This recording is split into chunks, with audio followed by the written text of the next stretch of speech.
Hello friends, আসসালামু আলাইকুম। Welcome to my channel Sharmin kitchen. আজকে আমি শেয়ার করছি পাটিসাপটা পিঠা। পাটিসাপটা পিঠাটি করতে গিয়ে অনেকের অনেক সমস্যা হয়ে থাকে। প্যানে আটকে যায়, তোলা যায় না বা তোলার সময় ভেঙে যায়। কিন্তু এইভাবে যদি করেন আপনার একটি পিঠাও প্যানে আটকে যাবে না, আর সহজেই বানিয়ে ফেলতে পারবেন এই পাটিসাপটা পিঠাটি।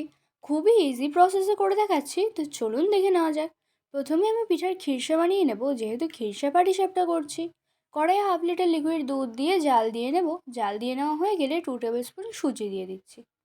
সুজি দিয়ে মিশিয়ে নেওয়ার পর 1 কাপ খেজুরের গুড় দিয়ে দিচ্ছি। দিচ্ছি লবণ, স্বাদের ব্যালেন্স করার জন্য। অনেকটা ঘন হয়ে আসছে দেখুন। এখন নেড়ে চেড়ে দেবো, যেন নিচে লেগে না যায়। এই পর্যায়ে গ্যাস বন্ধ করে দেবো। ঠান্ডা হয়ে গেলে এতটা লিকুইড আর থাকবে না, এর থেকে ঘন হয়ে যাবে। খিরসা বানিয়ে নেওয়া কমপ্লিট। এখন পিঠার জন্য ব্যাটার বানিয়ে নেব। একটি বোলে নিয়ে নিচ্ছে 1 কাপ চালের গুঁড়ো, আর নিচে 1/2 কাপ ময়দা, দিচ্ছি লবণ।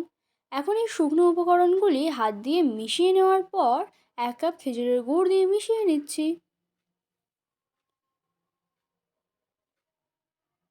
গুড় দিয়ে মিশিয়ে নেওয়ার পর লিকুইড দুধ দিয়ে দিচ্ছি। দুধটা অবশ্য উষ্ণ গরম হতে হবে। হাত দিয়ে ভালো করে মিশিয়ে নিচ্ছি। মিশিয়ে নিতে নিতে এরকম আঠালো মতো করে নিতে হবে, তাহলে ব্যাটারটা স্মুথ হবে।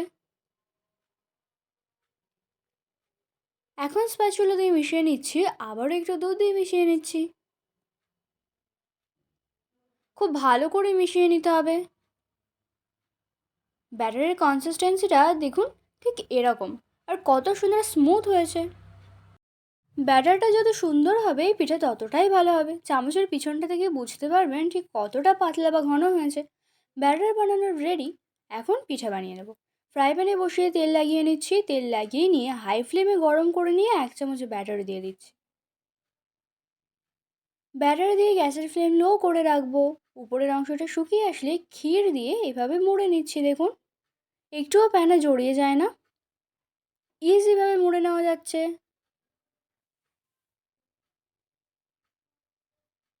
পিঠা বানানোর সময় গ্যাসের ফ্লেম লো করেই রাখবেন, আর প্রতিবার দেওয়ার সময় তেল ব্রাশ করে নিতে হবে।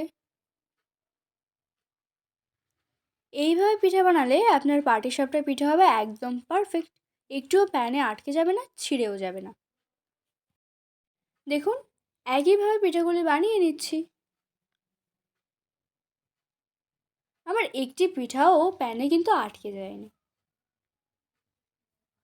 এবং মুড়ে নেওয়ার সময় কোনো সমস্যা হয়নি। আপনার পিঠার ব্যাটার যদি সঠিক হয় তাহলে প্রতিটি পিঠাও পারফেক্ট হবে। দেখুন, কত ইজিভাবে পিঠাটি উঠে আসছে। সবগুলি পিঠা বানানো কমপ্লিট। কত সুন্দর হয়েছে দেখেই বুঝতে পারছেন। খুবই সহজে কোনো রকম ঝামেলা ছাড়াই আপনিও বানিয়ে ফেলতে পারবেন পারফেক্ট পাটিসাপটা পিঠা। আজকের পাটিসাপটা পিঠার রেসিপিটি ভালো লাগলে লাইক শেয়ার কমেন্ট করে দেবেন। আর আমার চ্যানেলের নতুন সদস্য থাকলে চ্যানেলটি সাবস্ক্রাইব করে পাশে থাকার অনুরোধ রইল। Thanks for watching.